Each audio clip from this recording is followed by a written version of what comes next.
Okay, well, thanks for joining tonight's webinar, Feed Budgeting, Taking a Closer Look. My name's Ian McFarland and I'm one of the Sheep Connect SA team. Tonight's webinar is brought to you by Sheep Connect, and the webinar is supported by Australian Wool Innovation, SA Sheep Industry Fund and the Murraylands and Riverland Landscape Board through funding from the Australian Government's National Landcare Program and the Future Drought Fund and Landscape Levies.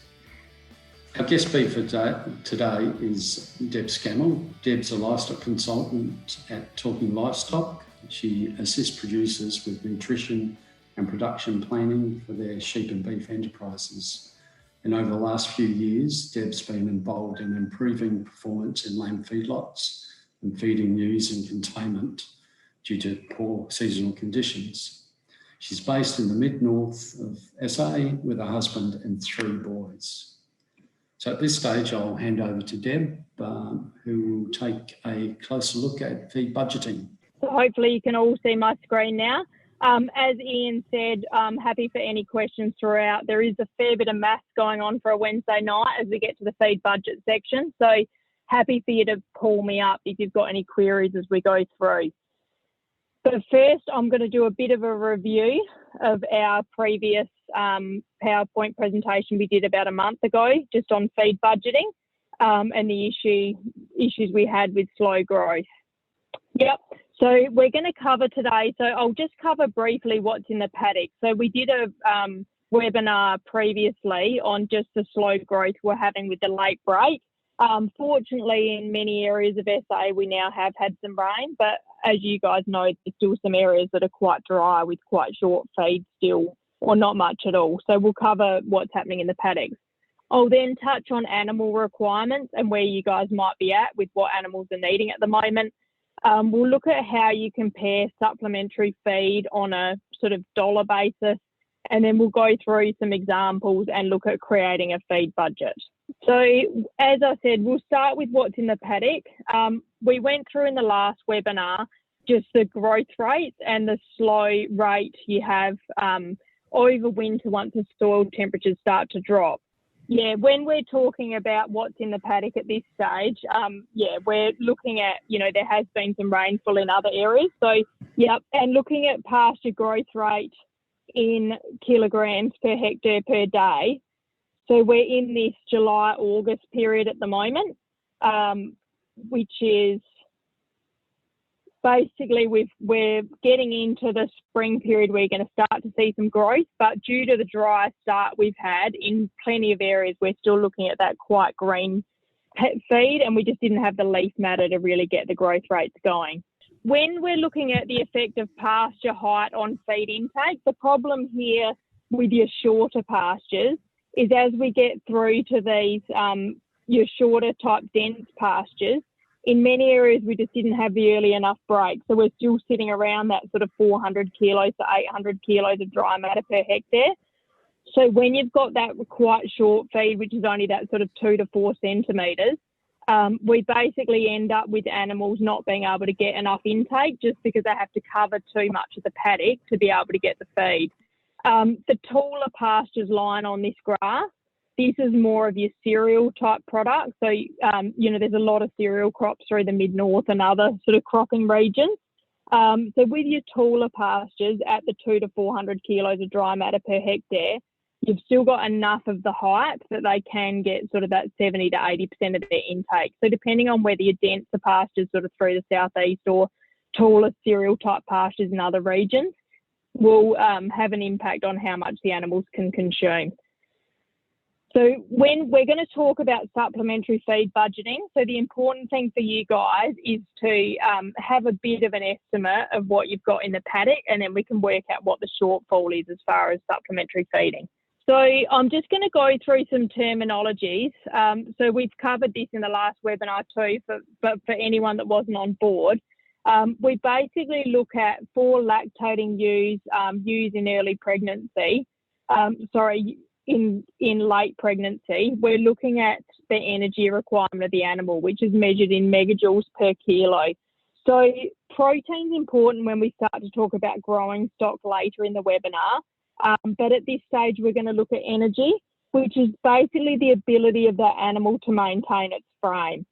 So with your digestibility, we look at a pasture. At the moment, we've got quite high digestibility in most of our feeds. So we're going from sort of 70 to 80% digestibility in most of your green pick that's come up, or, lush green pastures. And what that would mean is every 10 kilos of feed that's consumed, 7 to 8 kilos of feed would be utilised, and you'd only have the 2 to 3 kilos which is coming out on manure. So that would give us pastures which are 70 to 80% digestibility. And the digestibility of the pasture is very closely related to the energy. So this graph just shows you down the left-hand side here, the digestibility basically we're up at this top range. So we're in this sort of, July getting onto August period, but because we've had that late break, we are sort of that active green growth still. So you're looking at your pastures being quite high quality, whatever you do have on the ground. So we're looking at that 70 to 80% digestibility, correlating to 10 to 12 megajoules of energy per kilo of dry matter. So we're looking at very high quality pastures, but there are issues with this as far as moisture within the pasture. You can switch on to the next one. So what is green pick worth? Basically, the problem when we've got this real short green feed is the amount of moisture. We've got 11 megajoules per kilo of dry matter, roughly, if you're looking at that real high digestible feed. But the problem with this, it can be up to 90% water. So until it starts to harden up, we do have that high sort of water content in the feed. And then the last one on the slide. So basically, if you're looking at an animal going through a kilo of green pick, there's only 100 grams of dry matter in that feed, which, you're looking at only 1.1 megajoules per kilo of green pick for every kilo that animal can eat. So that's where we have the problems with short feed and the inability of the animal to consume enough in a day. You may only be getting sort of 6 to 7 megajoules out of that feed, where once it's longer and harder and the water content goes down, they can get a lot more energy from more established pastures. So I always sort of point this one out, but what we're going to go through today, we've got the ME, which we've sort of covered, is the metabolizable energy, which is measured in megajoules per kilo dry matter. So that's basically the energy. I like to think of a mature animal, if they're maintaining their frame, maintaining lactation, maintaining their condition. We look at the energy content. Crude protein, which we'll also cover. When you're looking at young animals growing, we're going to talk a little bit about weaners growing. We basically look at protein being the ability for them to build new cells in their body. So it's what they need to sort of grow and build condition.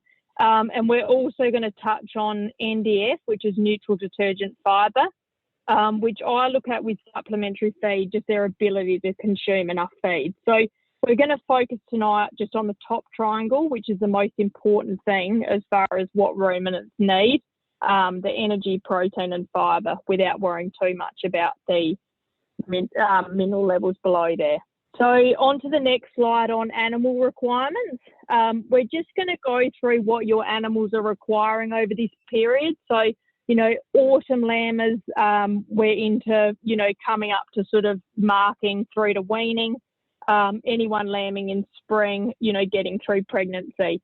So we'll just touch on where their requirements are sitting and where your shortfalls might be, especially in some of these areas that it just hasn't rained. So moving on to the next slide, I've got on this graph just the energy requirements of a 60 kilo ewe. So we've got there the month since mating. So we've got from 0 through to 10. As you're getting towards lambing, so the 5 months after mating, we've got the singles there, the dotted line at the bottom, their requirement getting up to sort of that 15 megajoules a day. And then you've got your twins, which will be up more around that 19 megajoules a day on the point of lambing.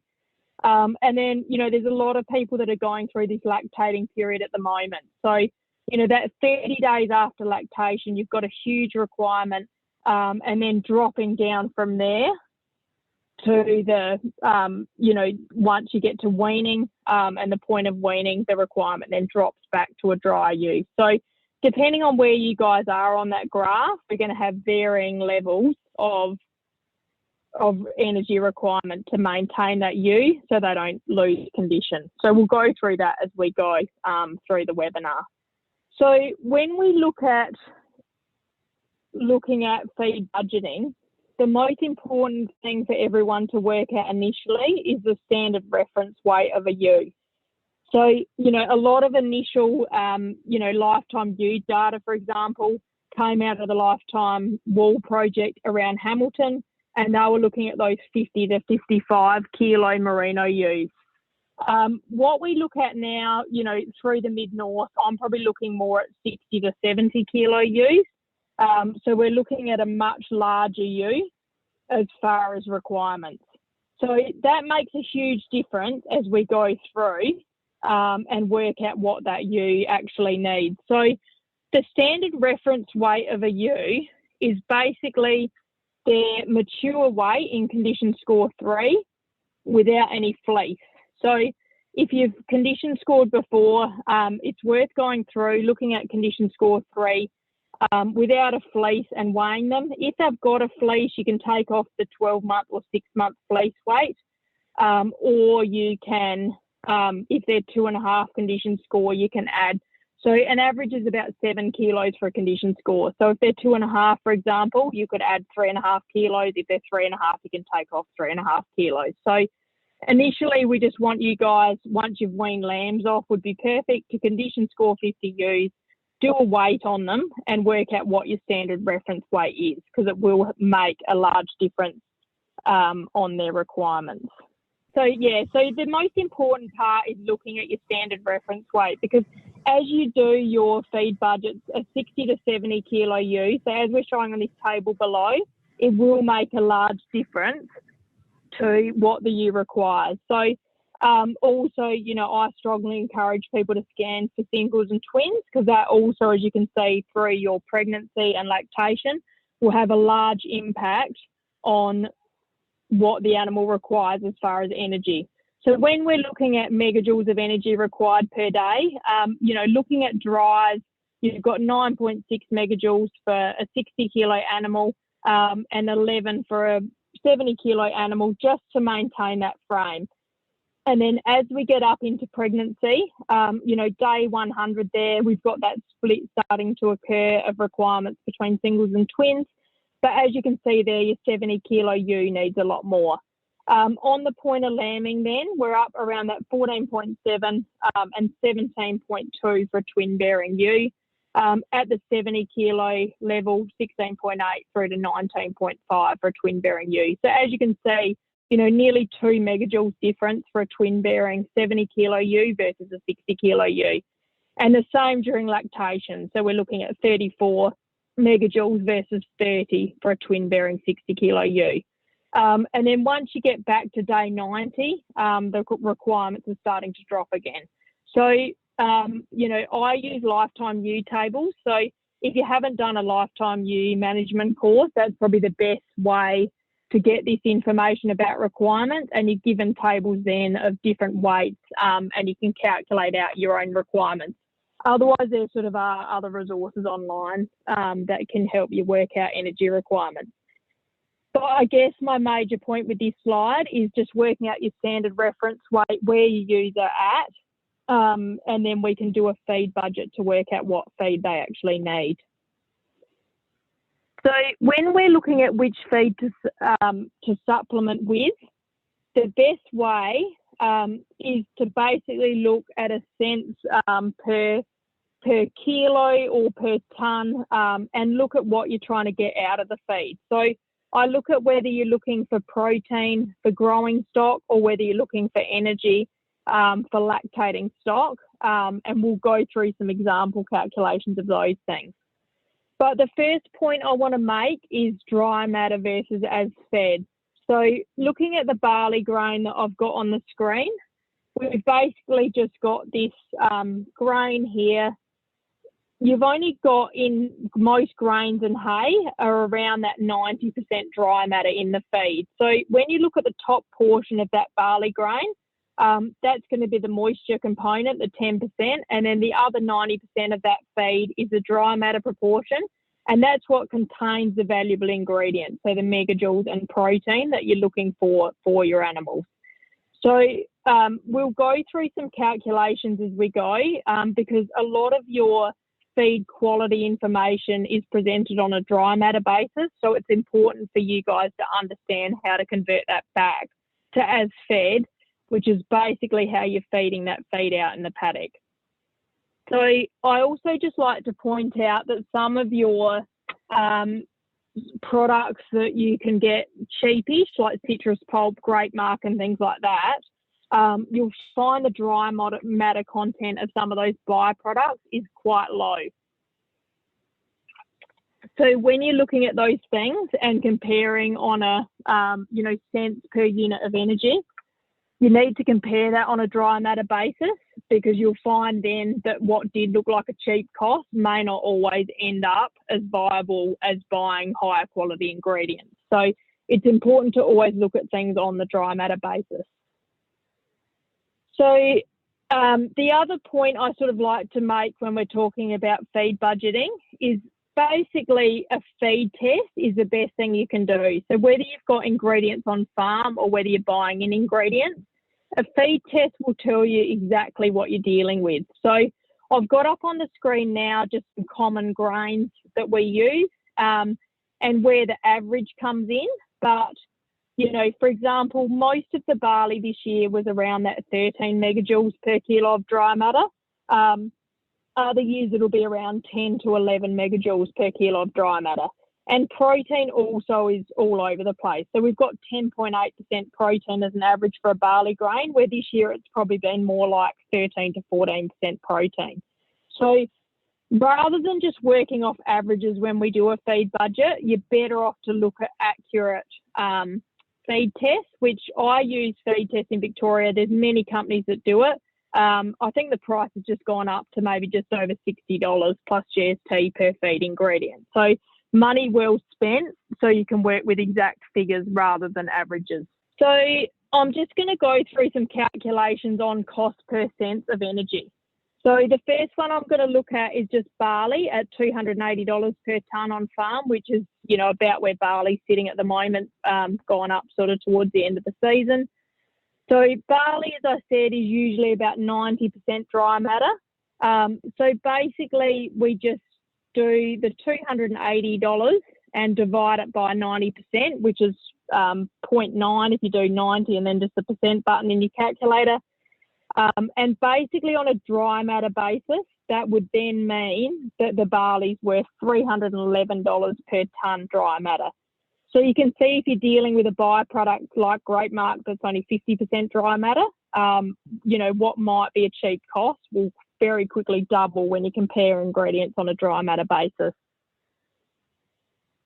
So, you know, this year most of the feed tests have come up around 13 megajoules of energy per kilo of dry matter. So most of your companies will present energy back in megajoules per kilo dry matter. So you can then work out for that $311 per tonne in dry matter. I've basically just divided the 311 by 1,000 to get it to a kilo, and then divided that by 13 megajoules, and we've got to 2.4 cents per megajoule of energy. So then we can compare it.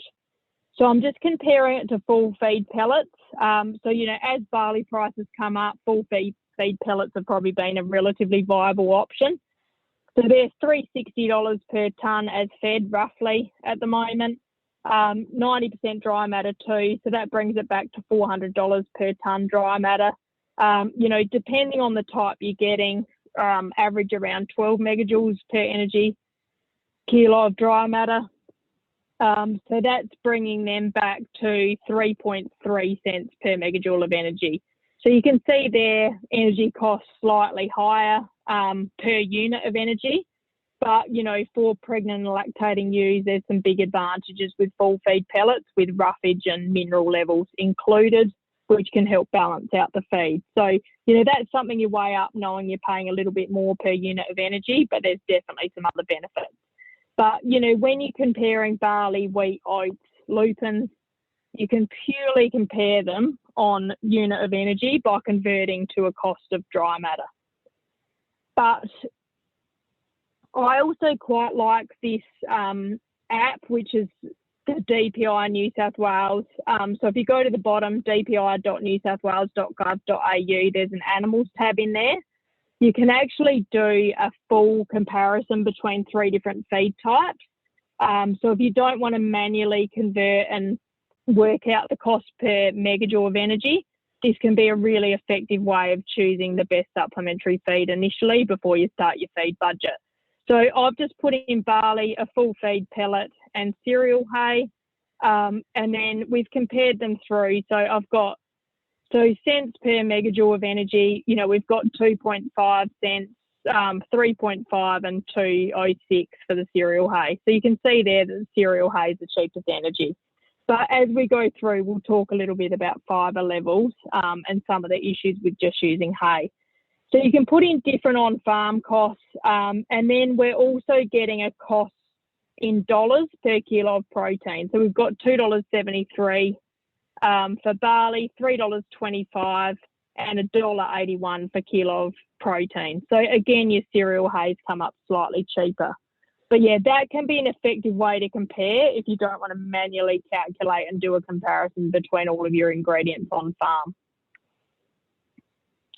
So the problem when we do feed budgeting, and I guess one of the issues trying to teach you guys, doing your own versus the experience of doing a lot of feed budgets. But yeah, once you get started, I guess you work out some of these issues as far as feed intake. So, when we look at a typical sort of feedlot ration, which is quite low in fibre and high in grain, we look at typical feed intake of an animal of a sheep being about that 3.5% of body weight. Once you start to get to quite high fibre rations, the animals will be pulled up by fibre level. So I like to think, we introduced NDF, which is neutral detergent fibre at the start. I like to think of fibre level basically as you guys trying to eat a whole heap of Wheat Bix with nothing else in your diet. You basically run out of gut space that you can't have a whole heap of fibrous feed. So when we look at NDF, a lot of the fibre that was fibrous feeds like hay that were harvested last season, basically as they were, with the rain around, a lot of them were harvested a bit past the peak period. So on this diagram here, as your feed's harvested a bit later, you basically get this thicker cell wall, and the cell-soluble components of the fibrous feed will disappear. So your energy starts to decrease and your NDF will start to increase. So it'll basically mean that as far as fibrous feed, it will take up a lot more gut space in the animal and they won't be able to consume enough. So the way we check this is by looking at the NDF or neutral detergent fibre value on a feed test. So this is a typical sort of hay test from last year. So we've got your crude protein there around 10.9%.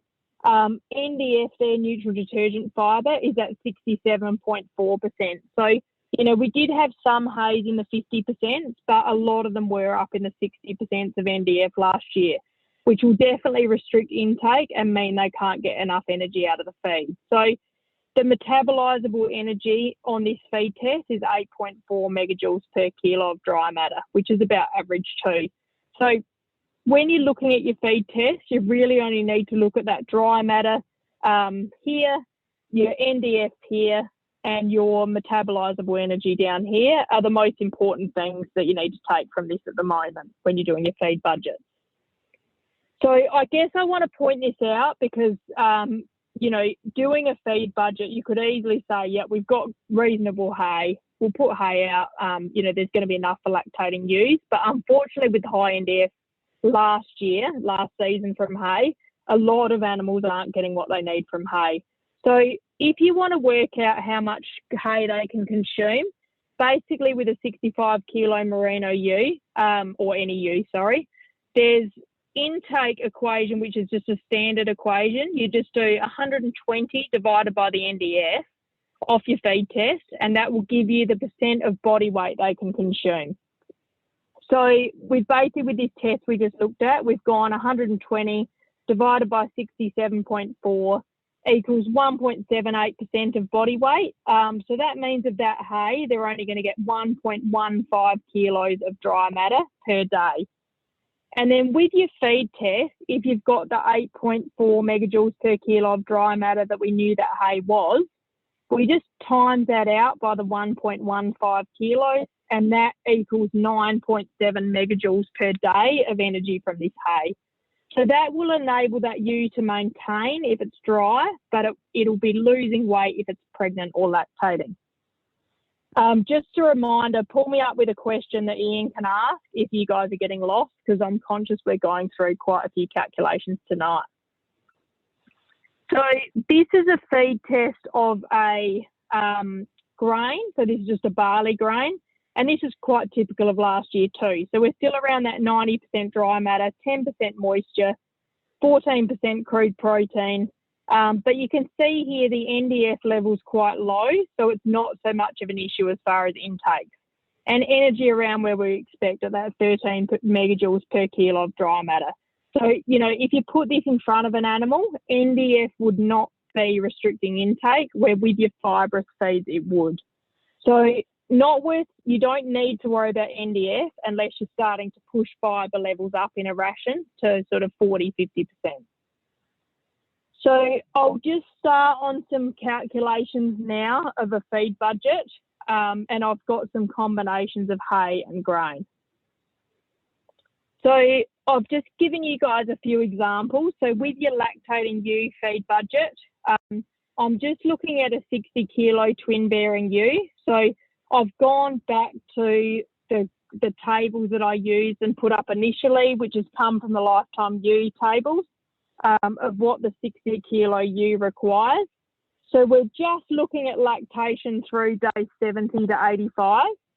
So the hardest thing about doing a feed budget is, you know, if you're doing a feed budget for dry animals, it can be a breeze because, you know, they're going to need the same amount of energy all year round. But when we're getting through, you know, pregnancy, lactation, growing animals, their requirements basically change every, you know, 10 days to 2 weeks. So they need to be constantly changing feed budgets. So I'm just looking at the 2 weeks from day 70 onwards, and we're targeting 18 megajoules per day, and that would mean this twin-bearing ewe could produce enough milk for 2 lambs and not be losing condition.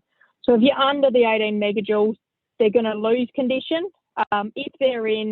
If they're over conditioned anyway, that's not an issue, but if they're under condition score 3, it may be an issue.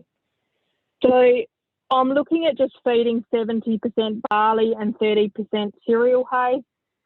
So when we look at fibre levels, it's important for a lactating animal to have a certain level of fibre in the diet. So you may have dry feed or some feed in the paddock that satisfies that requirement.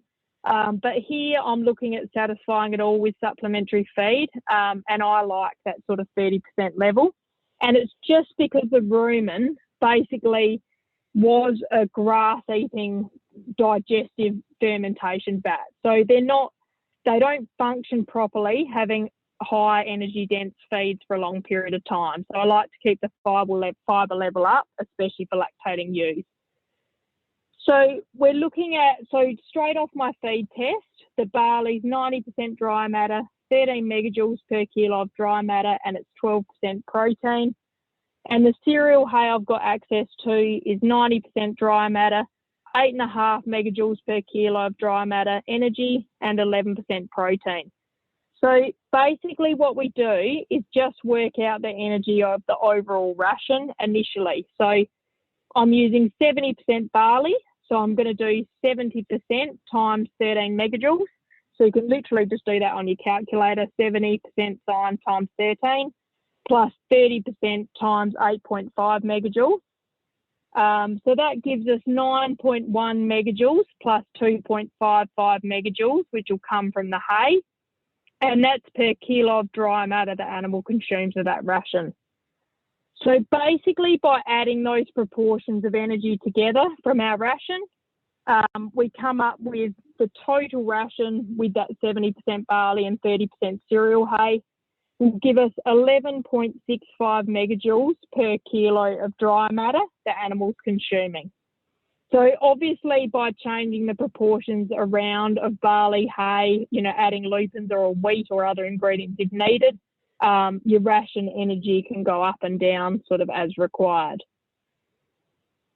But knowing these lactating ewes need 18 megajoules, and we've got a ration that's 11.65 megajoules per dry matter of energy, we basically just divide 18 by the 11.65, and we can then work out that animal needs 1.55 kilos of dry matter per ewe per day. So that gives us the ration and the quantity required for that ewe to maintain and keep producing high quality milk for its land. So we then go back to doing 70% barley is 1.1 kilos dry matter barley per day per ewe, and 0.45 kilos per day per ewe of cereal hay. So there's two options of feeding this out: a TMR, where it's all chopped up and delivered in the paddock through a feeder that's quite open, or through trail feeding or trough, or trying to moderate intake through a self feeder and then allowing additive access to cereal hay with the rest. But it does give you a level that you need to work to get those ewes to maintain condition.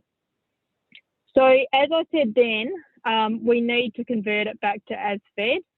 So we just do the 1.1 kilos of dry matter. So basically, as I showed you with that barley grain, it's only 90% of that barley grain that contains the dry matter and all the value for the animal. So we need to divide the 1.1 divided by 90%, and that'll give you the 1.2 kilos per day of barley as fed and half a kilo per day of cereal hay. That's what you'd need to feed those animals to deliver the 18 megajoules. So hopefully that made sense. Yell out if anyone's got any questions. Deb, just a couple of questions.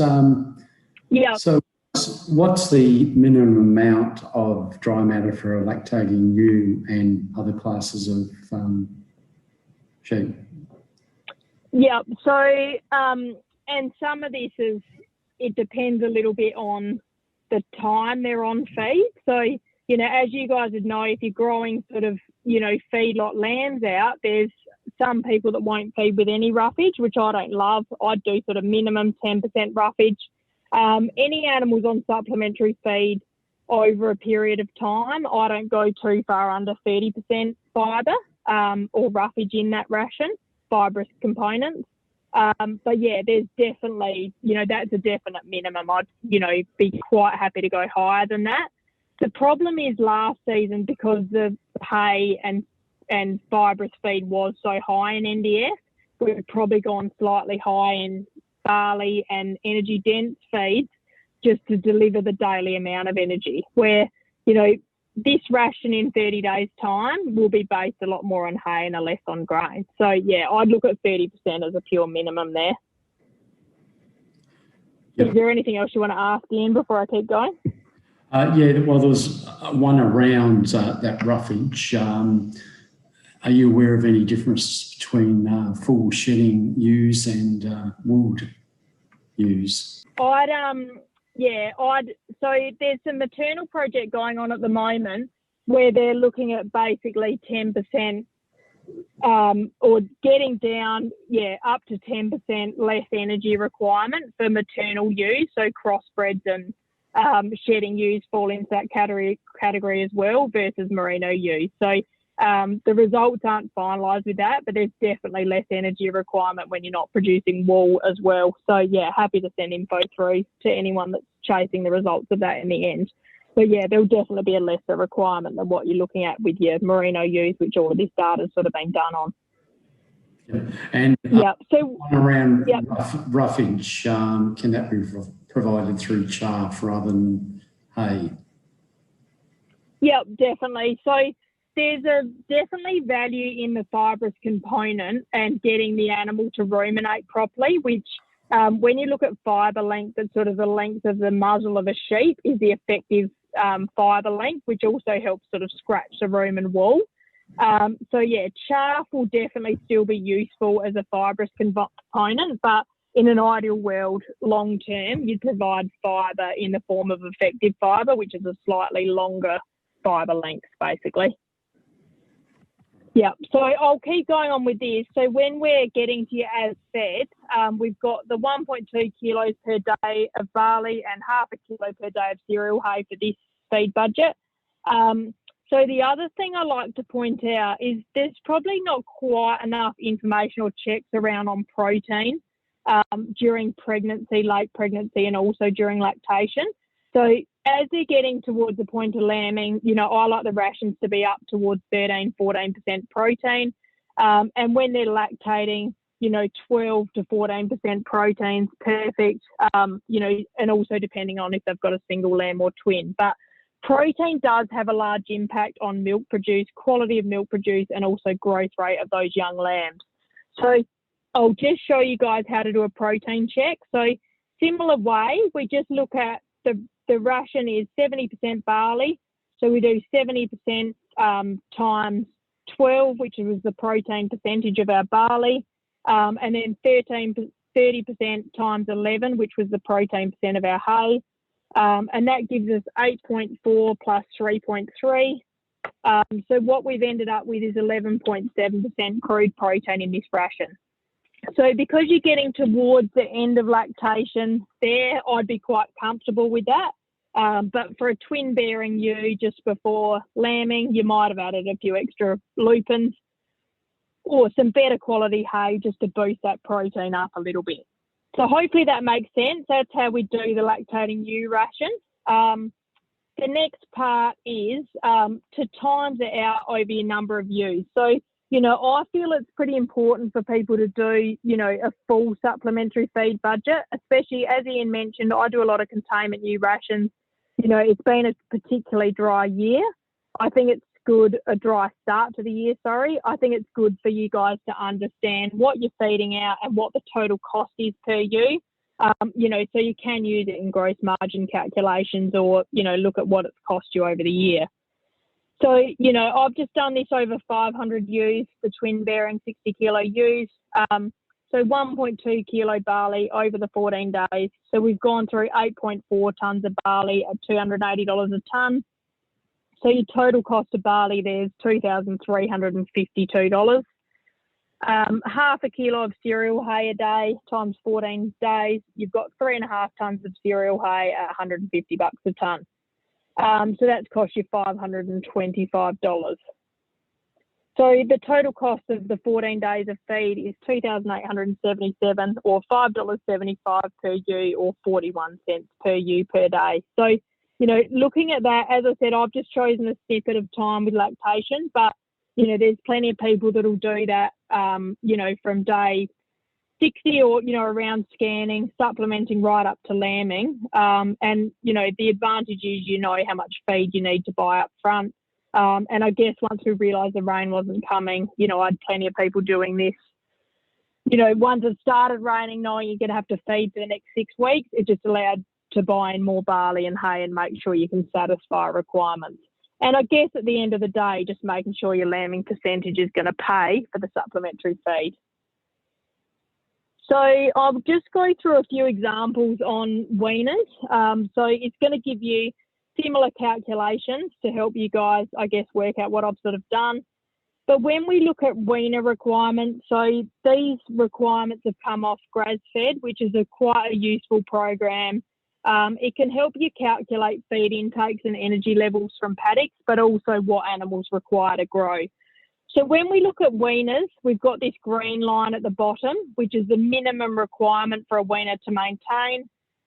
We're then going up to 50 grams a day growth rate, so looking at slightly higher protein and energy, we get them to grow at 50. I'd probably prefer weaners if you're looking particularly at wethers to go over 150 grams a day growth rate. So we're looking at then that higher energy and protein requirement to get them to grow a little bit quicker.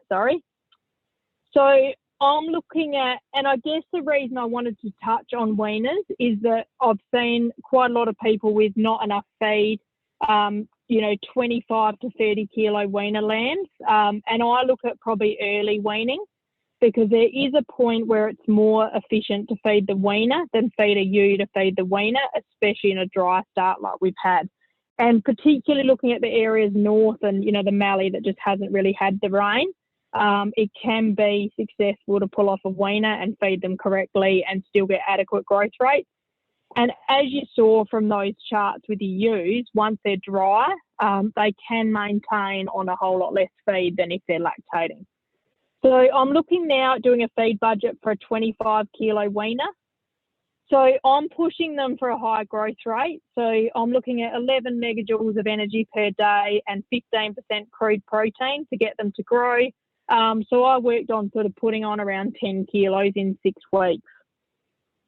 So we're looking at this 70% barley ration, and I've then included 30% vetch hay. So depending on ingredients you've got available, vetch hay is potentially slightly better value this year, or, West Coast where you're growing lupins, they're probably still stacking up pretty well for protein.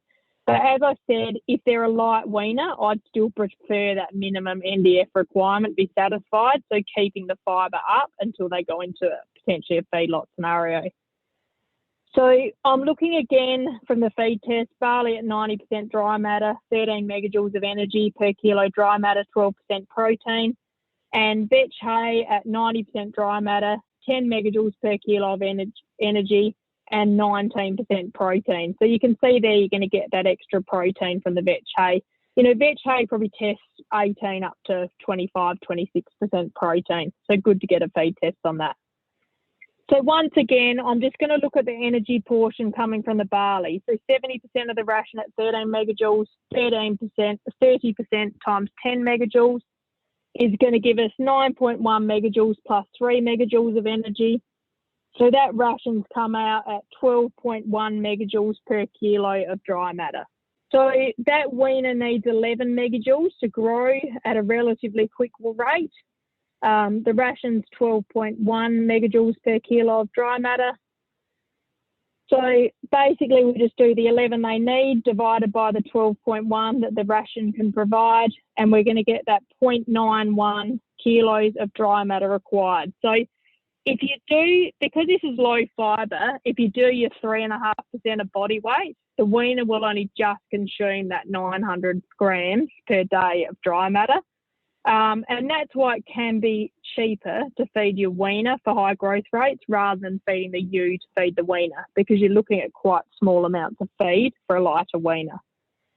So 70% barley, we're looking at 0.64, so only 640 grams per day, and 270 grams per day of vetch hay. So doing that equation again, so the 0.64 kilos divided by 90%, which is the dry matter percent, we'll convert it back to as fed, which means we need to put out 700 grams a day of barley plus 300 grams a day of vetch hay to get that weaner to grow. And then even more importantly for the weaner, because we're wanting them to grow, I'll check that protein percentage to ensure it's adequate for growth. So crude protein of the ration, the barley was 12% protein, so 70% times 12, and the vetch hay we're doing the 30% times 19% protein, gives us 8.4 plus 5.7 is 14.1% crude protein in the ration. So my target was 15%. 14.1 is not too bad, but I'd probably prefer a little bit of extra protein in that ration. So that's where you could look at putting, 10% lupins with the barley, or increasing the vetch hay component of that ration just to increase the protein overall. So what we look at, so if you're good on Excel, most people would use spreadsheets to work out this type of thing. So I've just put in what we figured out there. So we've just gone 0.7 of a kilo of barley, 0.3 of a kilo of vetch hay. I've got 1,000 weaners in a dry season that we're trying to feed up. So I guess I look at, if you wean at 25 kilos, just trying to get them up, to that 35 kilo mark makes them more of a viable feedlot lamb or something you can sell on. So I'd look at then 700 kilos of barley a day, 300 kilos of vetch hay, so they're going through a ton of feed each day. I've just put in my costs per ingredient per tonne, so we're getting barley for $2.80 and the vetch hay for $2.50 on farm. So I'm looking there, 27 cents. Sorry, that's a mathematical error there. It looks more like 28 cents per weaner per day as a total cost. And then I'm looking at, 42 tonne of feed required over 6 weeks. So we're looking at 29.4 tonne of barley and 12.6 tonne of vetch hay.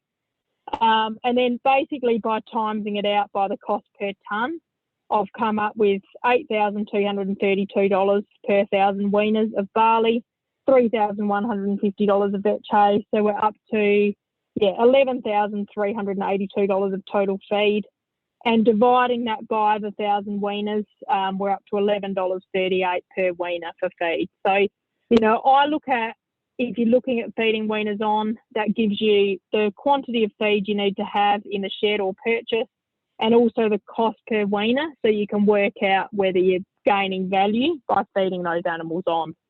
So that's the total feed budget I do for any animal, pregnancy, growing up weaners, feedlot animals, just to work out cost of production. Obviously, you need to add in your labour units and other bits and pieces to feed, but just so you've got some idea of what you're putting into animals.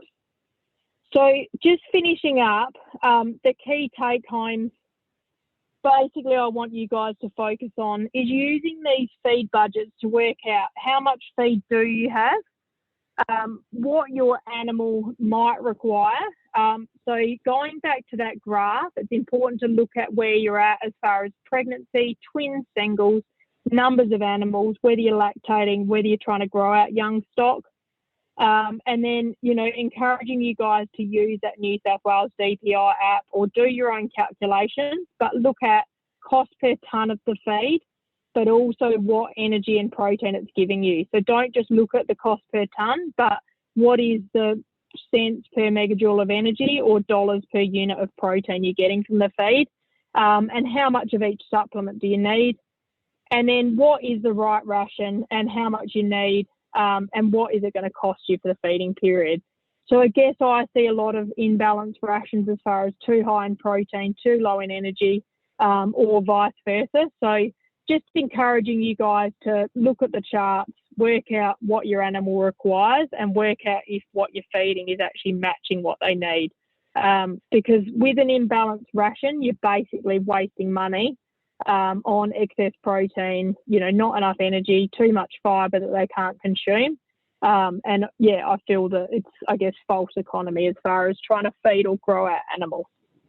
So that was quite a bit of maths, but hopefully that made some sense. So I'll just flick over and hand back to Ian if anyone's got any further questions. Okay, thanks for that, Deb. We've got a few questions, but please feel free to continue to put them in the Q&A box. So a question around, a bit of clarification around the standard reference weight.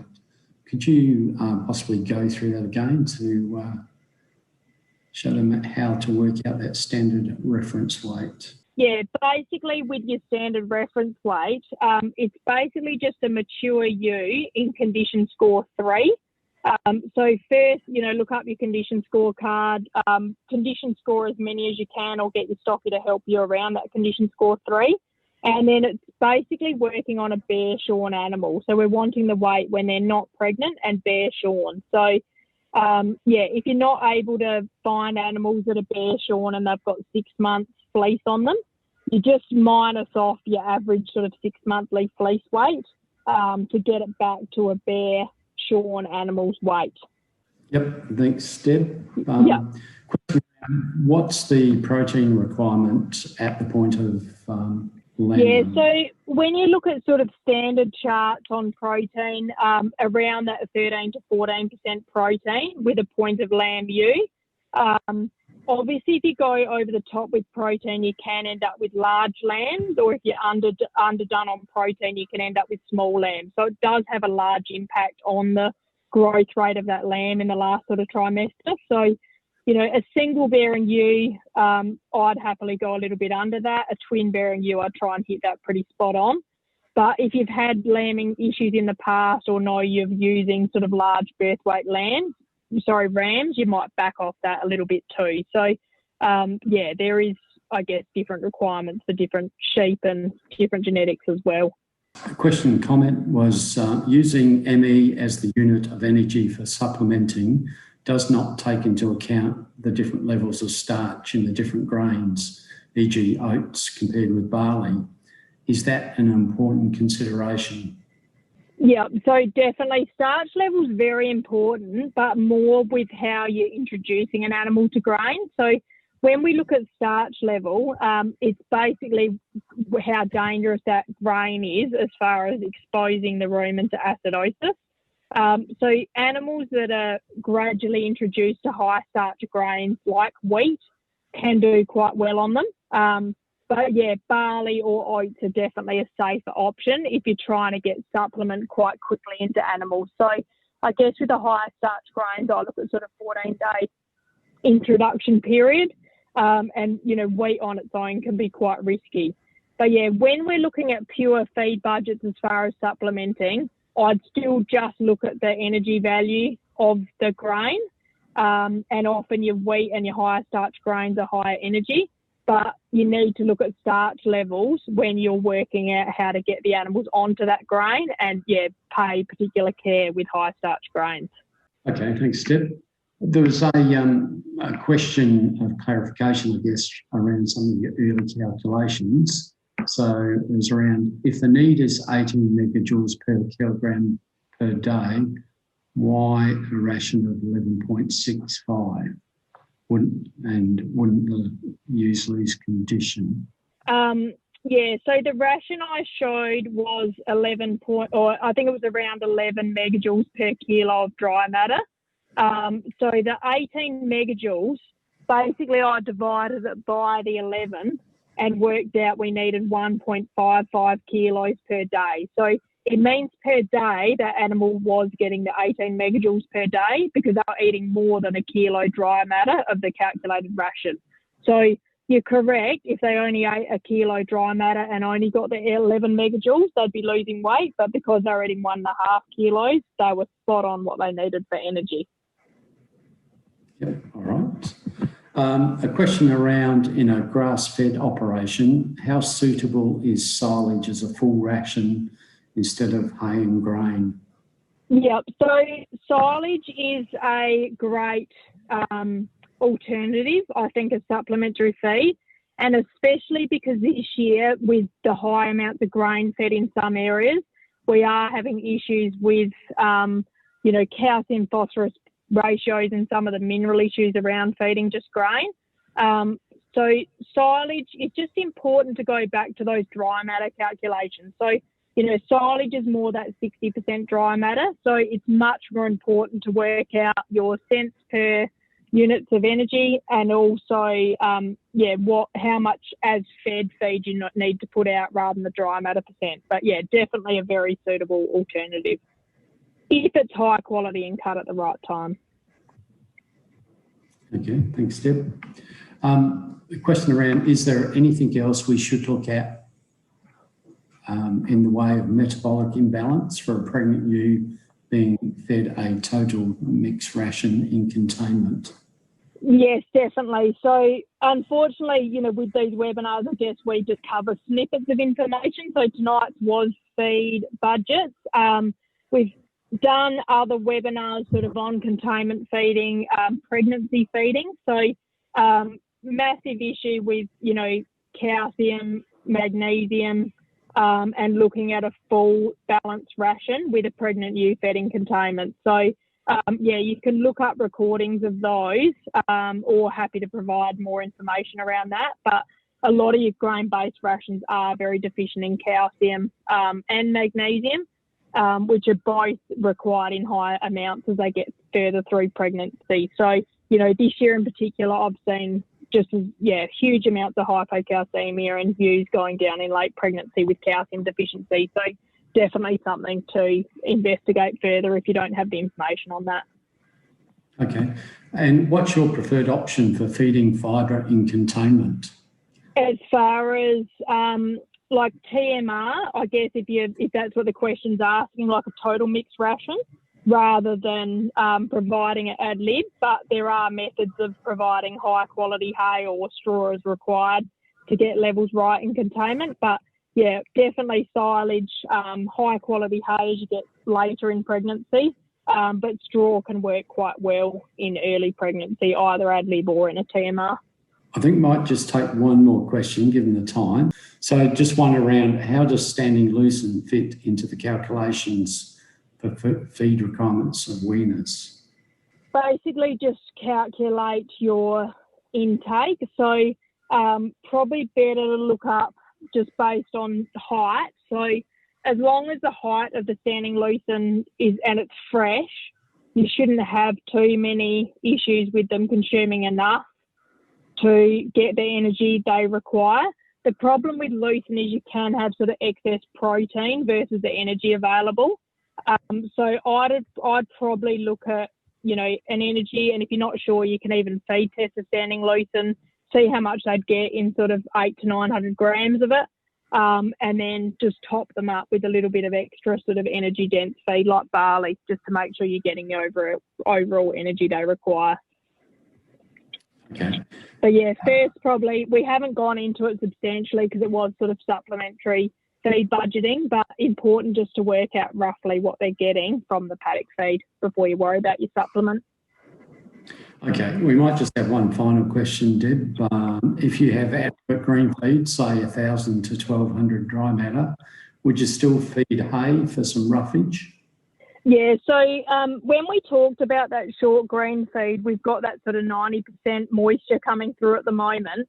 As the feed hardens up, so you're looking at higher, 1,000 to 1,200 kilos, you might be getting up towards 30% dry matter, but I prefer still to have some fibre out, just because my feeling is that animals will always tell you if they're chasing fibre. So you see plenty of green pasture paddocks where they mow out every bit of dry grass, and I think that's telling you that the rumen's needing a bit of extra fibre. So I'd never see the harm with having the bale of hay out there. They don't go near it, don't replace it, but if they're chewing through it slowly, then replace it once they've run out. Okay, thanks, Deb.